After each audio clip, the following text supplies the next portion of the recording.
et demi de temps, c'est le temps qu'aura duré la grande parade militaire, paramilitaire et civile du 11 décembre 2014. Plus de 5000 défilants et encore plus de spectateurs. Dédougou a tenu le pari du 11 décembre. Nous tenterons de rejoindre nos équipes sur place à Dédougou. À Ouagadougou, tout comme à Bobo-Dioulasso, la commémoration du 54e anniversaire de l'indépendance n'est pas passée sous silence. Dans la capitale, à la place de la Révolution, les Burkinabés ont célébré l'unité, la cohésion sociale et la justice. Bonjour à tous et merci de suivre la télévision du Burkina. Toutes nos excuses pour ce léger retard. Très bonne fête de l'indépendance à tous. Donc les échos de la fête de l'indépendance dans la région du centre, 74 personnes ont été distinguées et leur mérite reconnu par la nation entière. Le gouverneur de la région qui a présidé la cérémonie à Ouagadougou a livré un message, celui du président du Faso à ses administrés. Le point avec Moumouni Soubeiga. 74 personnes ont été distinguées dans la région du centre ce 11 décembre. 6 dans l'ordre national, 14 dans l'ordre du mérite, 18 dans les ordres spécifiques et 36 dans les collectivités locales. Une reconnaissance de la nation dont les récipiendaires se réjouissent. Nous accompagnons donc les jeunes, les femmes démunies qui sont également dans notre arrondissement. Voilà, ce sont ces derniers-là que nous appuyons également pour la recherche des emplois. C'est un symbole très fort pour nous et nous remercions effectivement tous ceux qui nous ont reconnu donc, cette distinction. C'est un sentiment de joie et de fierté pour moi.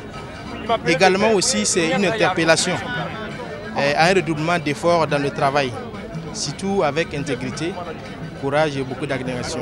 ONG Oxfam, nous avons eu la distinction de chevalier de l'ordre du mérite burkinabé ce matin. Et nous pensons que cela traduit la reconnaissance du peuple burkinabé au regard de tout l'effort investi par l'ONG pour lutter contre la pauvreté dans le pays. Avant de remettre les médailles aux récipiendaires, le gouverneur de la région du centre, Georges-Marie Compaoré, qui a présidé la cérémonie, a d'abord livré le message du président du Faso à ses administrés. Un message dans lequel Michel Kafando invite tous les Burkinabés à l'unité, à la cohésion sociale et à la solidarité pour un Burkina nouveau, plus juste et plus démocratique. Et les journalistes bien sollicités le sont encore plus en temps de crise. C'est pourquoi l'Observatoire burkinabé des médias initie des séries de formations à leur endroit en vue de susciter plus d'éthique et de déontologie dans la profession. Ce fut l'enjeu de la formation qui s'est tenue à Bobo-Dioulasso et à laquelle ont pris part donc plusieurs journalistes. Le point avec Afsatou Bokoum et Kadou Romenki. La collecte et le traitement de l'information en période de crise. L'éthique et la déontologie du journaliste, c'est le thème de cet atelier de formation. Un thème qui interpelle les journalistes à faire preuve de professionnalisme dans le traitement de l'information, surtout en période de crise. Et nous attendons des journalistes burkinabés un grand soutien au processus de transition. La sortie des crises est là, maintenant il faut appuyer la transition. Pour mieux appuyer la transition, il faut faire un rappel d'un certain nombre de principes. Quelle est la place du journaliste? Quel rôle doit-il jouer? Sa place, c'est un intermédiaire entre le public et les différents acteurs. La société a été soumise à une rude épreuve. Donc maintenant, il faut essayer de raffermir la cohésion sociale, ramener la paix dans les cœurs. Et ça, c'est la mission des journalistes. Et nous sommes venus donner les différents éléments pour permettre aux journalistes de mieux jouer leur rôle. Une initiative saluée ici par le Conseil supérieur de la communication via son représentant. Selon le CSC, Conseil supérieur de la communication, cette formation vient à point nommé, en ce sens qu'elle va aider les hommes de médias à mieux jouer leur rôle combien délicat, surtout en cette période de transition que traverse notre pays. Et dans la suite de ce journal, nous nous intéressons au lancement d'un projet dénommé Observatoire communautaire. Il s'agit pour le réseau d'accès aux médicaments essentiels d'améliorer la qualité et l'accès des populations aux services de santé. Les précisions dans ce reportage que signe Claudine Picaba. La Guinée, le Niger et le Burkina Faso dans la lutte pour l'accès des populations aux soins et services de santé. Un combat engagé par le réseau d'accès aux médicaments essentiels et soutenu par l'ONU-SIDA. Le projet d'observatoire communautaire pour l'accès aux services de santé est un projet important à plus d'un titre. Ceci est une responsabilité partagée entre le gouvernement et la société civile ou le monde communautaire. Un projet qui doit apporter un appui aux communautés à la base afin qu'elles puissent relever d'une manière continuelle les insuffisances du système de santé et les remonter au niveau des décideurs et mener vraiment un plaidoyer pour arriver vraiment à ce que des décisions très appropriées soient prises pour corriger les insuffisances. Ce projet concerne les 3 pathologies que sont le sida, le paludisme et la tuberculose. Il apporte également un plus dans son approche. Ce que ça apporte comme plus est que on sait que les décideurs au niveau central reçoivent généralement des rapports officiels, des services même d'exécution, ce qui fait que souvent les vrais problèmes ne remontent pas au niveau des décideurs. Et très souvent aussi ces rapports arrivent à des mois après que les problèmes se présentent et souvent les décisions sont prises tardivement. Ce projet devrait permettre la transposition des acquis de mobilisation dans le cadre du VIH-Sida pour les autres pathologies. Aujourd'hui, jour de fête, l'artiste Remeka entend agrémenter cette commémoration avec les sonorités de son nouvel opus. L'artiste musicienne, dans son 2e album baptisé Nonglom, nous emporte dans des rythmes puisés dans le terroir Mouaga, avec en sus quelques tendances musicales du moment. Aruna Maré nous présente cet album. L'artiste musicienne Remeka signe son grand retour avec son 2e album Nonglom qui signifie en français l'amour. Une sortie discographique qui intervient 10 ans après son premier album. Un silence que la musicienne mettra à profit pour sortir 2 singles, l'un en 2011 et l'autre en 2013. La dédicace du nouvel album a eu lieu au Jardin de la musique Remdogo. L'album du mois comporte 10 titres. Il y a 3 chansons d'amour. Et voilà, et le titre Nonglom, c'est ça que j'ai pris pour faire le titre de l'album. Il y a des rythmes variés, il y a beaucoup de genres. Il y a pour les jeunes, il y a pour les anciens, ceux qui veulent écouter la musique douce. Voilà, tout est varié. Une occasion pour la presse de déguster l'album à travers audition des différents titres et prestations de l'artiste.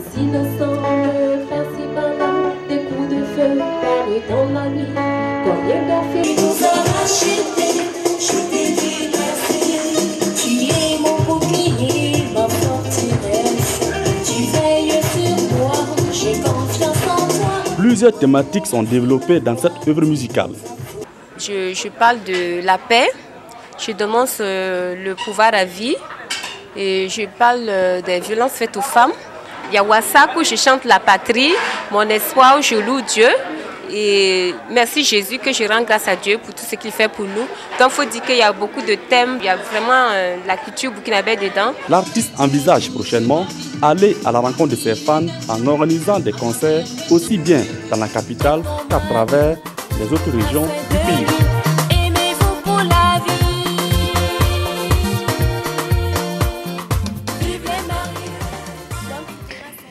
Nous allons tenter de rentrer en contact avec notre journaliste Wendata Natari Kaoré qui est à Dédougou où vient de s'achever la grande parade militaire et civile qui marque donc la commémoration du 54e anniversaire de l'indépendance du Burkina. Bonjour Nathalie.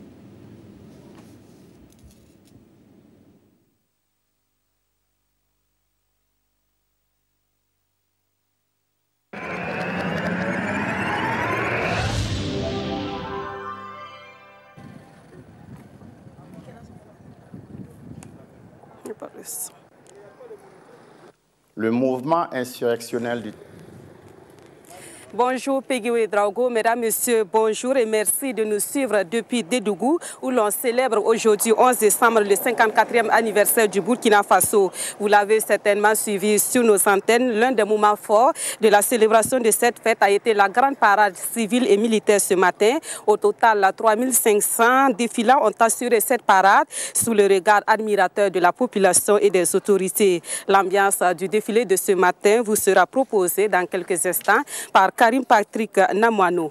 Mais tout d'abord, revenons sur le discours du président du Faso, Michel Kafando, discours prononcé hier soir à l'occasion du 54e anniversaire de l'indépendance du Burkina Faso. Dans son message à la nation, le président Michel Kafando appelle les Burkinabés à se donner la main, à s'unir et à avoir confiance en l'équipe de la transition pour bâtir une nation forte. Il a aussi rendu hommage aux grands hommes ressortissants de la Boukou du Moun qui ont contribué à écrire l'histoire du Burkina Faso. Voici un extrait de ce discours. Le mouvement insurrectionnel du 30 octobre, par-delà l'immense douleur qui nous affecte, par-delà les meurtrissures et les séquelles à jamais indélébiles, nous donne aussi un enseignement. C'est dans l'unité que nous sommes forts. C'est dans la solidarité et dans les épreuves que nous avons une claire perception de notre commune destinée, de notre vouloir vivre ensemble. C'est dans la liberté que nous pouvons fédérer nos volontés pour construire une nation forte, digne et prospère. C'est ici au Moun que les peuples Bouaba, Samo, Marka, San, Ko, Dafing unirent leurs forces pour contenir la pénétration coloniale.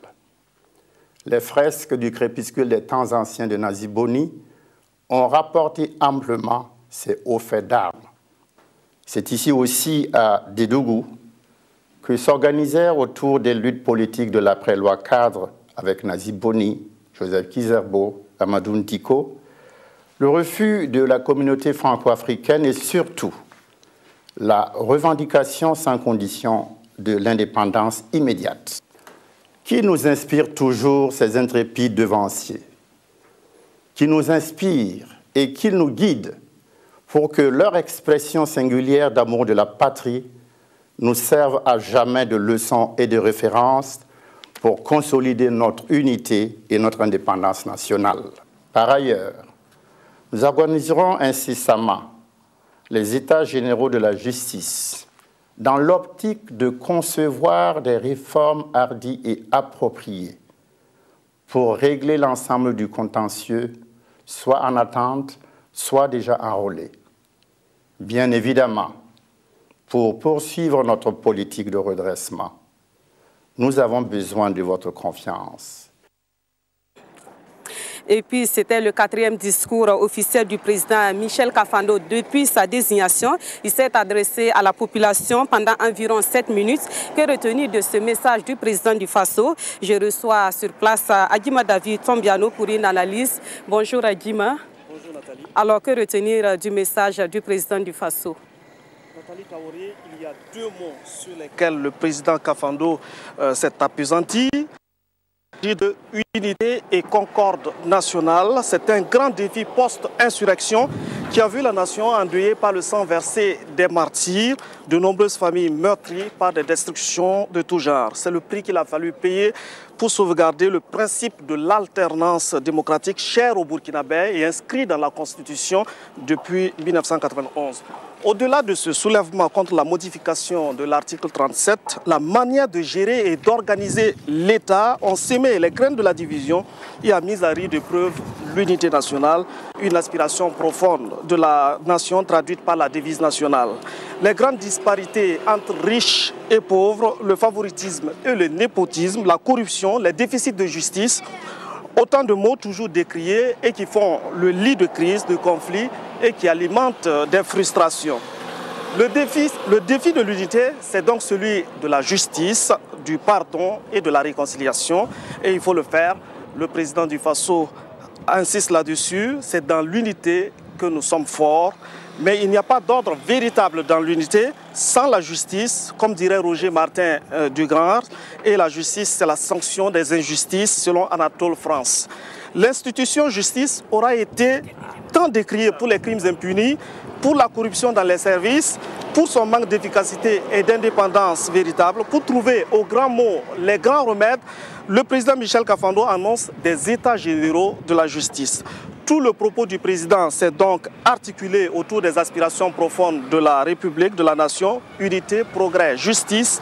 Le message présidentiel avait également le ton d'un hommage mérité aux dévanciers, aux sources desquels les Burkinabés sont invités à boire les délices de l'indépendance véritable. Nazi Boni est plusieurs fois cité dans le message du chef de l'État. Un monument à lui dédié trône désormais dans l'un des plus grands carrefours de la cité de Bangui.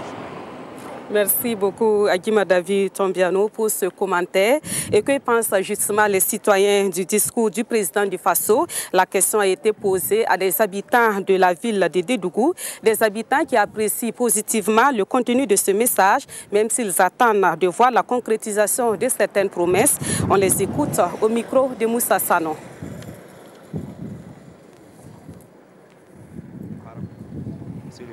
Donc vraiment, je sens que c'est vraiment réel. Donc il faut qu'ils arrivent à trancher, à trouver réellement, à prouver aux gens la justice que tout le monde attend. Pour la réconciliation, bon, comme d'abord le fait qu'ils organisent une journée spéciale au niveau des martyrs, ça c'est déjà un signe qui montre que bon, nous devons penser aux autres qui sont partis. Par rapport au discours de son Excellence Monsieur le ministre et le président du Faso, je crois que depuis sa prise de fonction, il a pris à bras le corps la question de la justice au niveau du Burkina Faso. Effectivement, nous sommes tous au courant qu'il y a pas mal de dossiers qui sont en instance au niveau de la justice. Et je crois qu'une de ses priorités, c'est de voir ces dossiers aboutir. Donc cela va de soi qu'il en parle encore et à l'occasion de ce 50e anniversaire de l'indépendance. Et j'ai bon espoir que effectivement ces dossiers vont connaître une suite, un dénouement heureux pour que cela renforce la paix au Burkina Faso et que la justice soit véritablement faite au profit de l'ensemble de la population. Sans justice, il n'y a pas de paix. Selon moi, je me dis que c'est bien. Et si toutefois les dossiers avancent, je pense que les crimes vont diminuer. Les gens vont cesser en tout cas de faire plein de crimes comme avant. Mais je pense que si toutefois on avance ces dossiers, il y a d'autres personnes qui vont voir ça et ils vont se méfier. Pour moi, je pense que dans l'ensemble, ça va, mais on attend toujours de voir comment vraiment ça va, ce qui va se passer après.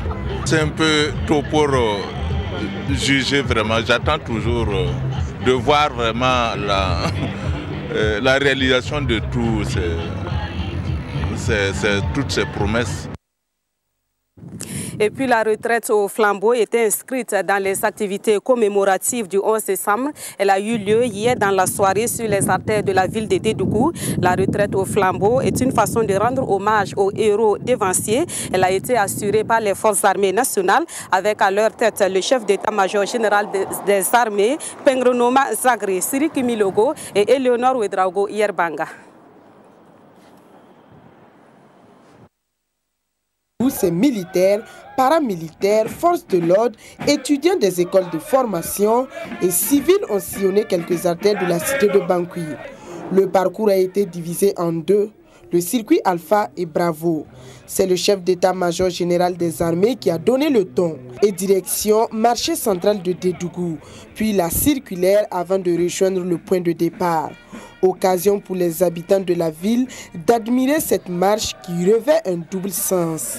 La retraite au flambeau est une activité organisée de manière traditionnelle par les forces armées nationales afin d'honorer la mémoire de tous ceux-là, martyrs, héros, dignes fils et filles du Burkina Faso qui à un moment donné ont payé de leur vie pour la paix, la sécurité, le progrès de notre pays. Donc à travers cette activité, nous voulons que les générations présentes se souviennent aussi de leur devoir pour perpétuer le héroïsme et le patriotisme de ceux qui ont contribué à bâtir cette nation, cette patrie.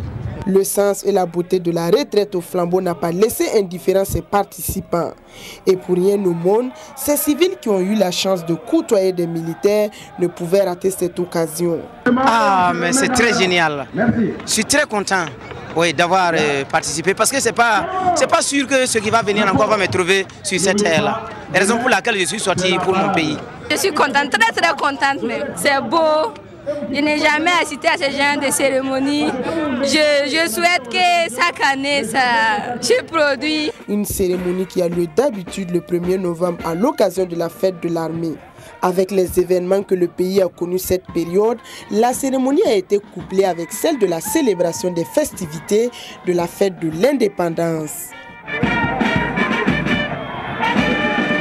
Allons à présent à la découverte d'une grande figure des premières heures de l'évangélisation au Burkina Faso. C'est un homme originaire de la région de la Boukoudimoun. L'histoire nous dit qu'il fut le premier catholique et le premier catéchiste du Burkina Faso. Il a même été reçu au Vatican par le pape Paul IV. Lui, c'est dit Alfred Diban Kizerbo, né vers 1878 et décédé en 1980. Son portrait nous est dressé par Jacques Lamissa Tarpara. Simon Alfred a dit à son fils que l'on peut durer dans la vie, mais l'on ne peut pas rester éternellement dans la vie. Parole digne d'intérêt d'une personne qui ne joue pas de toutes ses facultés mentales. Et justement, Alfred Diban Simon Kizerbo aura vécu environ 102 ans sur Terre. Diban Kizerbo, un personnage historique qui aura supplanté tous ceux de sa génération.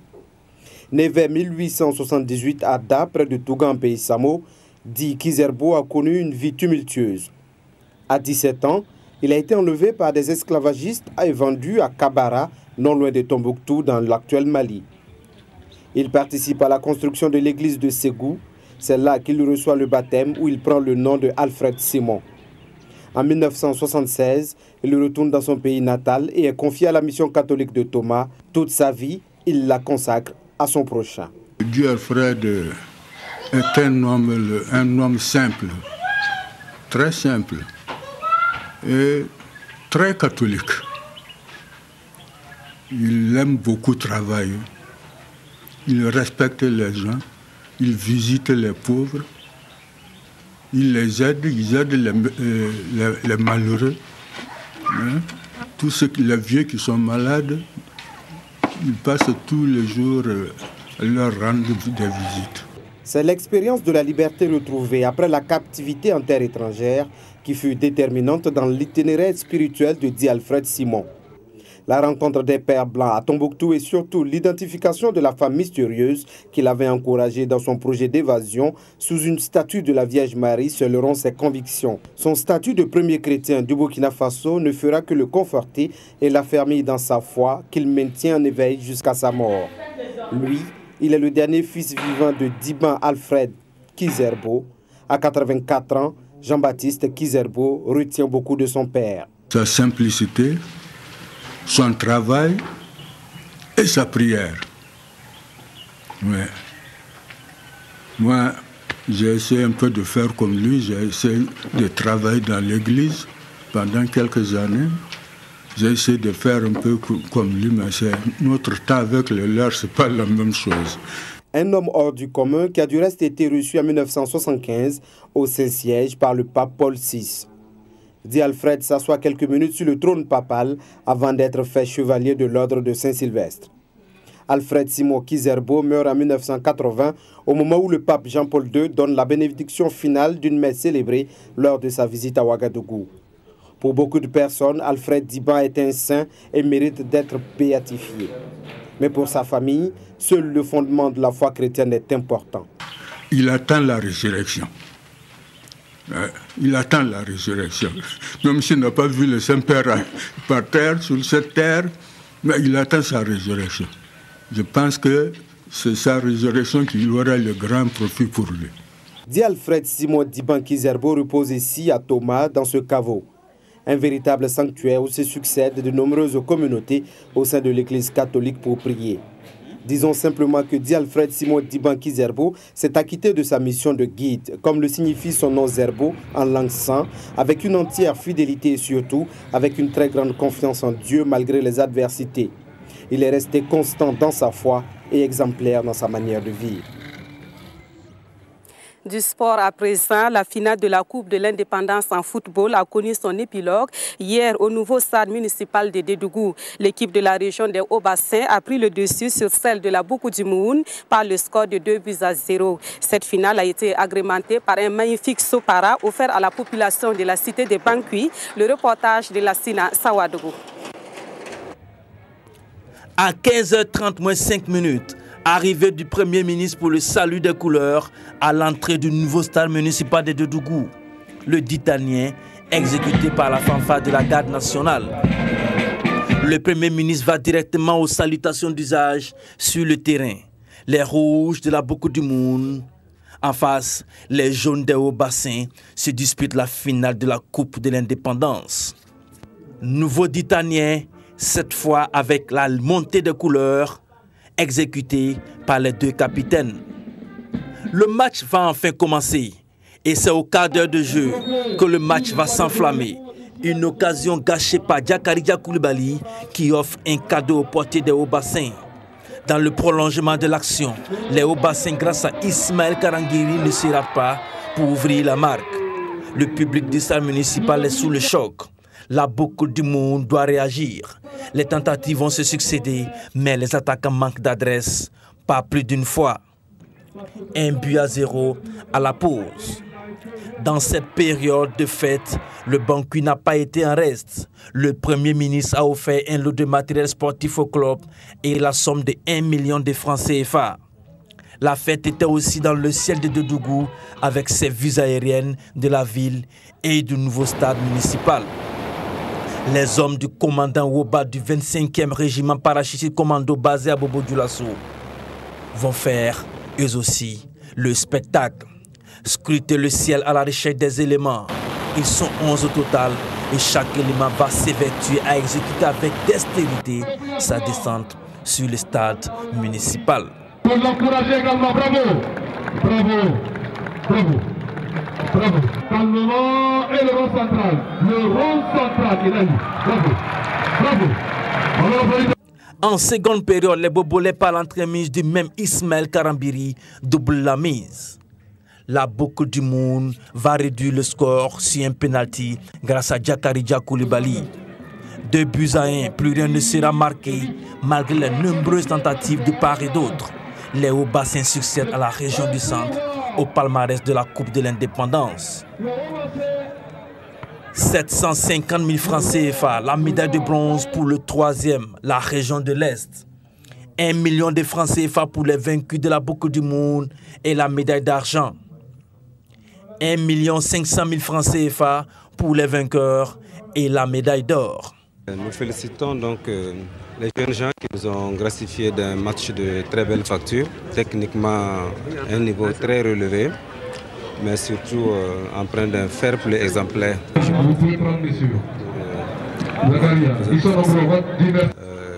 Du tout le gouvernement, féliciter et remercier le PDG de l'entreprise Ebomaf qui a compris cela et qui ce matin même a remis un chèque de 200 millions à la Fédération burkinabé de football.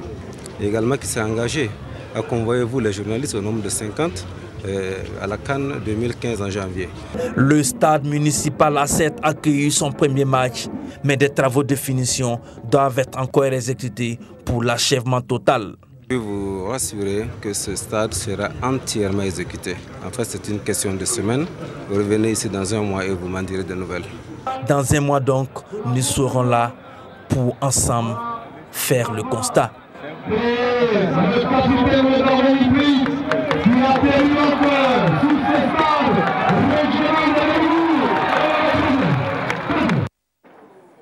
Et puis la compétition sur la chanson traditionnelle a connu son apothéose mardi dernier à la salle polyvalente de Dédougou. La troupe de Marie Gaïri de la région de l'Est a remporté le premier prix. La troupe Mouella Seda de la région du Centre et Kalako de la région des Cascades occupent respectivement la 2e et la 3e place. Retour sur la nuit des lauréats du Grand Prix de la chanson traditionnelle dans ce reportage de Eleonore Ouedraogo Yerbanga.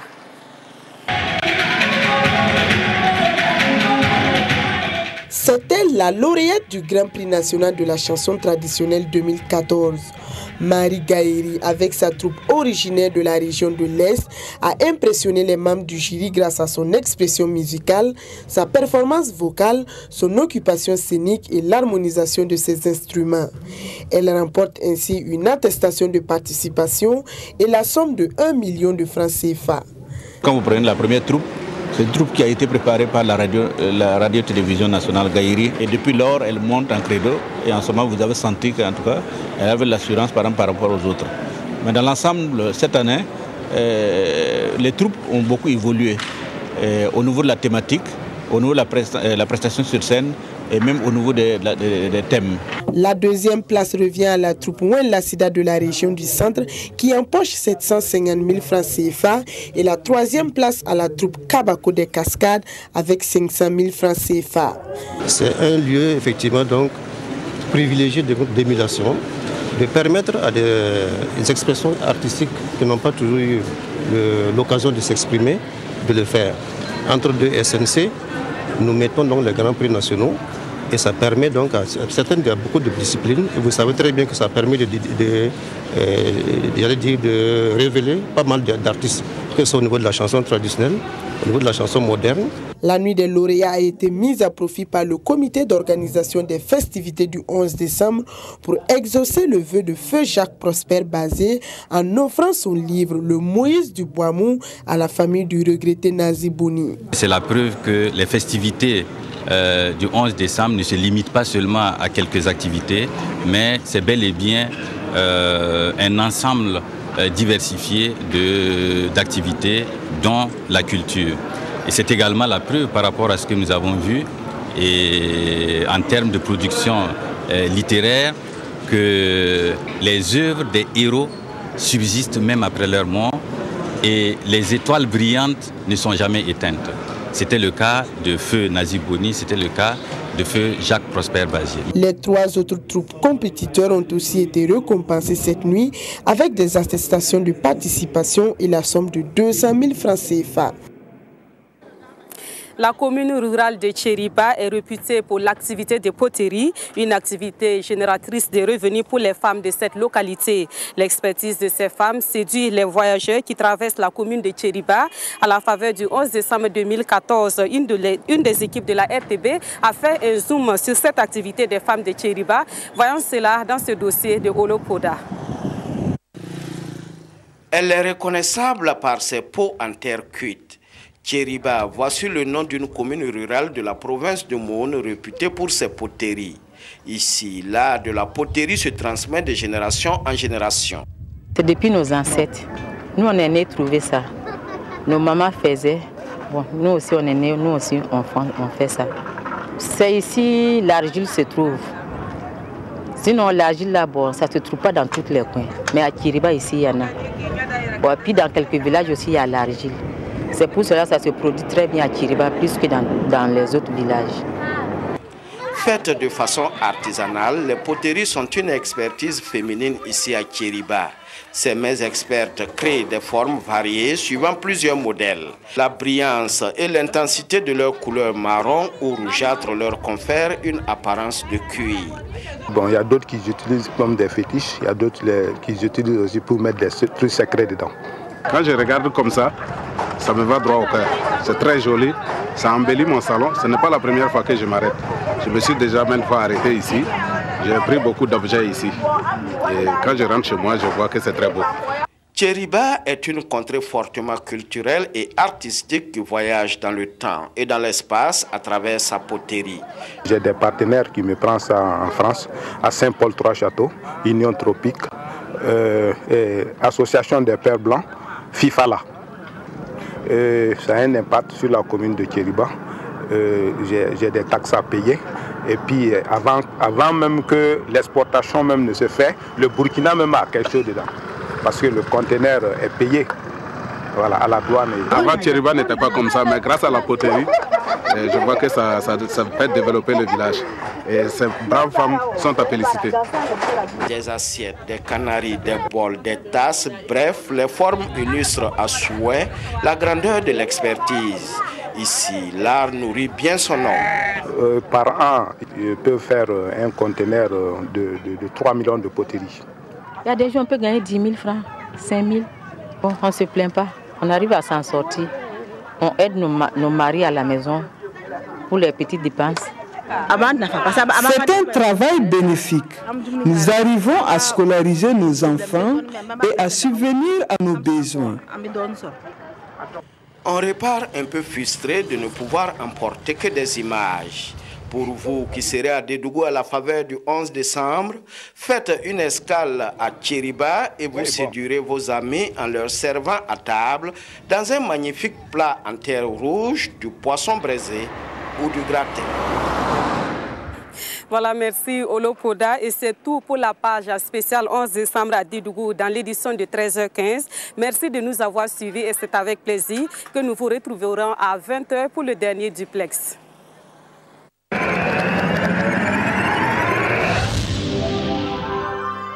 Merci Nathalie, merci surtout à toute la grosse machine humaine qui travaille derrière vous pour nous faire vivre tous ces événements à Dédougou et à ses environs. Voilà, c'est la fin de ce journal. Merci de l'avoir suivi une fois de plus. Très bonne fête à tous. Pour le week-end, les actualités vous seront servies à 13h15 par Fousseni Kindo.